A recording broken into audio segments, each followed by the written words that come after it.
अरे खुद को नहीं, गोटी को हिलाओ। हिला तो रहो। अब देखते हैं किसका आता है। ये लो। अरे मुझसे कितने गुना कराओगे तुम? अब क्या हुआ? अब पैसे हैं तो और लगाओ, वरना उड़ जाओ, समझे?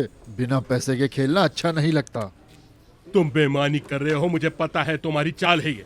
भाई चाय लेकर आओ, जल्दी लेकर आओ, जल्दी। अरे तुम अपने लिए एक टिश्यू भी मंगवा लो, थोड़ी देर बाद तुम रोना भी शुरू कर दोगे।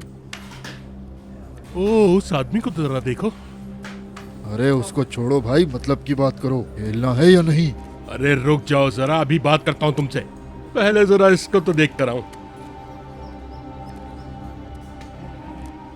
अस्सलाम वालेकुम भाईजान, इजाजत हो तो बात करें कुछ। वालेकुम अस्सलाम, बैठे।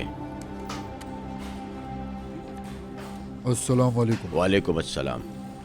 मेरे भाई मुझे ये बताओ, कौन हो तुम, कहाँ से आए हो, मुसाफिर हो क्या? यही समझो, एक काम है करके वापस चला जाऊंगा। अरे तुम ये बताओ, हम तुम्हारे लिए क्या कर सकते हैं?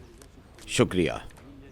मेरी बेटी ने अपने शौहर को छोड़ दिया है और अपने बेटे को लेकर यहां चली आई है। पागलपन है बस। वापस चलते हैं कह रहा हूं, लेकिन नहीं सुनती, बात भी नहीं करती। रुको रुको, वो जो लड़की नफीस है, तुम उसके बाप हो? तुम जानते हो? हाँ, तुम हो जिसने अपनी बेटी को उस हैवान के हवाले कर दिया। सबको यही बताती है वो, समझे? मेरा दामाद विदात क्या हैवान है? ये सच है?